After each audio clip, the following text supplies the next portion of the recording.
On this Easter Sunday, I'm much less interested in Easter literally, and I'm much more interested in Easter archetypally. Approaching Easter literally narrows our focus to just one Sunday morning, millennia ago, and the debate about what did or didn't happen. Approaching Easter archetypally widens our view radically to how patterns of death and rebirth repeat across time and in many different cultures. To begin to interrogate the more literal side of the spectrum, I want to begin by sharing with you some highlights by a book by Bart Ehrman, a distinguished professor of religious studies at the University of North Carolina, Chapel Hill. It's titled Armageddon: What the Bible Really Says About the End. If you're curious to learn more about the Christian tradition, Bart Ehrman is a very good place to start. He's written many incredible and accessible books. And then on the more archetypal side of the spectrum, I want to move to sharing with you a few reflections inspired by a book titled When Time is Short: Finding Our Way in the Anthropocene. So the Anthropocene, as many of you know, is the kind of geologic era shaped deeply by we human beings. It's published by Beacon Press, that is owned by our own Unitarian Universalist Association. So as we begin, I'm curious, how many of you are even interested in the question of what does the book of Revelation mean? Who's at least curious about that question? How many of you could care less? All right, fair enough. Here's the interesting thing. There's been many people on both sides of those camps since the book of Revelation was written. The book of Revelation has always had its fans. Otherwise, it never would have been included as one of the 27 books that we now call the New Testament. But there have also always been Revelation detractors, including among early Christians. Early opponents of Revelation argued that its author, John of Patmos, was not one of the original apostles of Jesus. And even more importantly, that his teachings about the future were wildly out of alignment with what Jesus had actually taught. There have been many critics of Revelation over the years. I'll give you just two representative ones. First, let's consider an example from early Christianity. In the 3rd century, a prominent bishop of Alexandria, which was an important position at that time, he wrote that some of our predecessors rejected the book of Revelation and pulled it entirely to pieces, criticizing it chapter by chapter, pronouncing it unintelligible and illogical, and the title false. They say it is not a revelation at all, since it is heavily veiled by its thick curtain of incomprehensibility. They're not wrong. For a second example, let's fast forward to the Reformation, when in the 1500s, when Martin Luther translated the Bible into the vernacular from Latin into his common tongue of German. He actually relegated the book of Revelation to an appendix because he was skeptical that it actually belonged in the main part of the Bible. He didn't really think it was necessarily worthy to be in the New Testament canon. So that those critics of Revelation were on to something. Have you ever heard someone talk about the so-called Old Testament God of wrath and the New Testament God of love? That's a stereotype that's done a whole lot of harm over the years. If you closely read the Jewish and Christian scriptures, you'll start to notice there's actually a lot of love and mercy and compassion and forgiveness in the Hebrew Bible. And if we limit ourselves in the Christian scriptures to just the book of Revelation alone, the overwhelming emphasis on that book is the wrath and vengeance of God. Indeed, if you go home and read the book of Revelation, not necessarily the best use of your time, the love of God for anything or for anyone is never mentioned in the book of Revelation. You will not find it once. Irrespective of our interest or disinterest in the book of Revelation today as 21st century Unitarian Universalists, the book of Revelation continues to be of significant influence on many theologically conservative Christians. And there are major impacts on our world as a result. So I think it's something we should at least be somewhat conversant with. One of the biggest concerns is that many people who believe that Revelation teaches that Jesus is returning soon think that that means you don't have to worry about climate change. If God's plan is to destroy the planet and magically create a new Earth, why make sacrifices to save this planet in its current form? Here's an example of what I'm talking about. You can look at, there are lots of these examples. I'll give you just one. This is from a popular megachurch pastor. I will not name names. It's not necessary or helpful. This is from a sermon preached to thousands of listeners. This is a disposable planet, a disposable universe. This planet is a theater through which God can put himself on full display, and when he is through with this purpose, he can lay it to waste and then create a better one in an instant. Turns out that's not how physics works, but anyway, I don't bring this up to unnecessarily disparage people's beliefs. That's not something that I think is necessarily worth doing, but I want to be honest, this all feels quite personal to me, as it may to some of you, and not just because climate change impacts all of us. Growing up Southern Baptist in South Carolina, I experienced firsthand some of the contemporary fixation on the biblical book of Revelation and some of the fear-mongering that goes around it. The most notable example that I can give you is that I can talk about some pretty scary videos we had to watch, but let's not get into that. The most notable example is in 1993, when I was 15 years old, my congregation's youth group attended a weekend-long conference that was all about how to interpret the book of Revelation. We were given this book. I know. Pack your bags. Jesus is coming. And you can see people kind of being lifted up, being raptured, right? Today, this title seems comic on its face, right? This is a real book.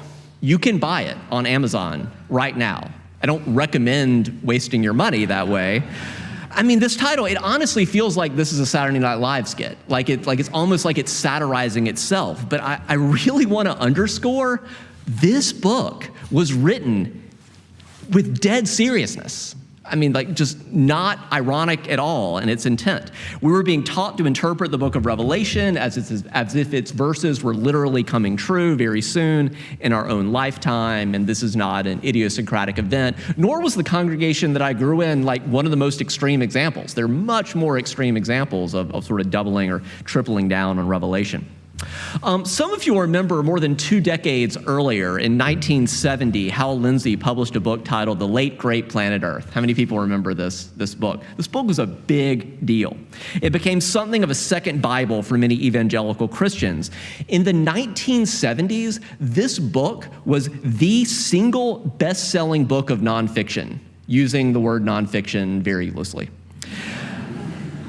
Millions of copies were being sold well into the 1980s and into the 1990s. Disturbingly, we know that President Reagan, as well as many members of his cabinet, including his Secretary of Defense, believed that bombs might really fly because of how Hal Lindsey was teaching them to read the book of Revelation. This is influencing geopolitics at the highest possible level. But here's the thing. Prior to modern times, the book of Revelation was almost never read as about predicting the near future. Instead, it was understood to be what it actually is, a letter written by someone who lived in the first century, addressing other people who lived in the first century with a message he thought they needed to learn about the first century. We don't have time to go chapter by chapter through the book of Revelation. If you're interested in that, that's fine. Ehrman's new book, Armageddon, is a great resource for that. But for now, I'll limit myself to sharing just one egregious example of how the book of Revelation has been misinterpreted. Today, the single word most closely associated with the book of Revelation is probably rapture. It's this belief, like you saw on the cover, that the end of time, true Christians will be lifted up, raptured, if you will, to meet Jesus. Perhaps you remember, this was more like a few years ago, but do you remember the kind of rapture-inspired bumper stickers? In case of rapture, this car will be unmanned, and then that inspired a whole slew of, in case of rapture, can I have your car? Some of you I saw these all over South Carolina. I don't know what was happening in Maryland or where you were living, but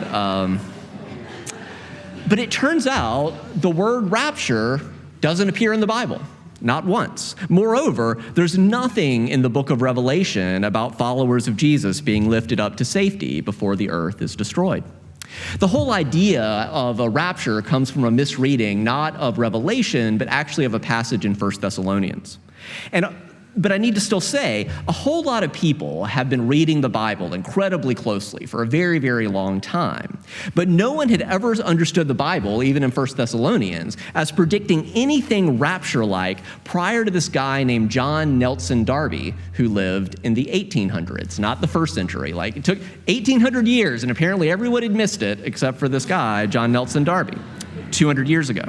But since then, this veritable cottage industry has sprung up around Darby's misreading. In recent years, the Left Behind novels sold more than 80 million copies. This is a very influential worldview, the latest installment of sort of cashing in on this biblical misinterpretation. Now, it's true that the original author of Revelation thought that the world was ending, but he thought it was happening soon, like in his own lifetime. But here we are, more than 2,000 years later. So clearly, he was wrong. So why can't we just admit that and move on with our lives? One problem, I think, is actually narcissism. We need to be honest that it is incredibly narcissistic to think that the whole universe of 2 trillion galaxies boils down to what happens on our planet, the third rock from the sun. And that it's all coming to a culmination in our lifetimes, and that the only people that will be saved are a sort of narrow band of one religion. As the ancient Greeks taught us long ago, it's not about you, Narcissus. But the more interesting, if also troubling insight at play here about human nature is actually more complicated than narcissistic personality disorder. One might guess that when a prediction very publicly made about the end of the world, and that fails to come true, you might think that true believers would reevaluate their worldview. Some of you will know the famous Philip K. Dick line. He's a science fiction writer. He said that reality is what continues to be true whether you believe in it or not, right? That's what reality is. It doesn't go away when you stop believing in it. And that does happen. When apocalyptic predictions stop being true, some people do admit they were wrong and do return to normal life. But in another subset of people, social psychologists have shown again and again that frustrated expectations can ironically lead to renewed fervor. The most famous study of this is a book titled When Prophecy Fails. I suspect most of you have heard the term cognitive dissonance. It comes from this book. It comes from a psychologist named Leon Festinger.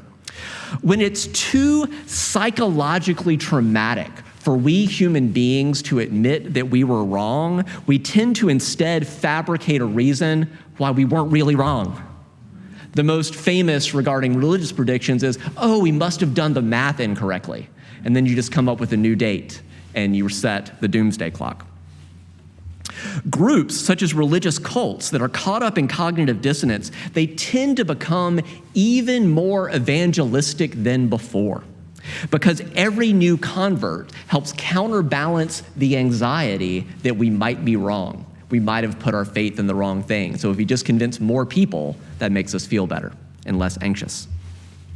Here's the actual truth to the best of my knowledge. It's a quote adapted from the historical Jesus scholar John Dominic Crossan from his powerful book titled God and Empire.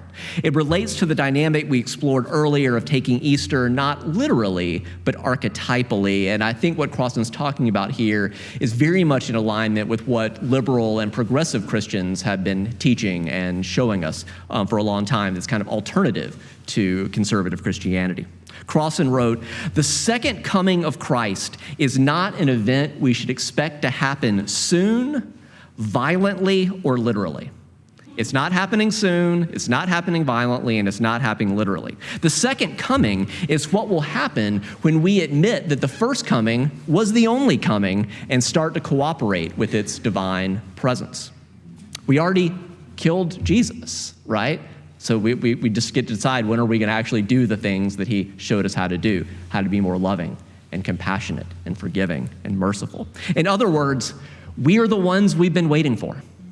Not Jesus to return. We're the ones we've been waiting for. We're not going to get a new heaven and a new earth. We need to admit we're already living on a paradise planet. We just need to look outside to see this breathtakingly beautiful earth and to join together to protect it for ourselves, for our children, for our grandchildren, and all future generations. So where do we go from here? Well, Easter Sunday is all about this archetypal journey from crucifixion, from this kind of death-dealing way of living, to resurrection, a more life-giving way of being in the world, moving from unjust end to unexpected rebirth, from death to new life. And we do Easter and religion a disservice if we allow the debate to be framed exclusively in terms of what did or didn't happen 2,000 years ago. Instead, our invitation is to discern how is Easter archetypally playing out in our own lives, in our own world today? Where might we unexpectedly find resurrection, new life, rebirth? One temptation, very much understandable, would be just to dismiss religion altogether. But let me share with you a famous quote from Ecological Theology. It's from an influential 1967 essay titled "The Historical Roots of Our Ecological Crisis." It outlines some of the stuff we've been looking at already. It says this: "If religion has gotten us into this mess, it may be that we need religion to get us out of it, but a better religion.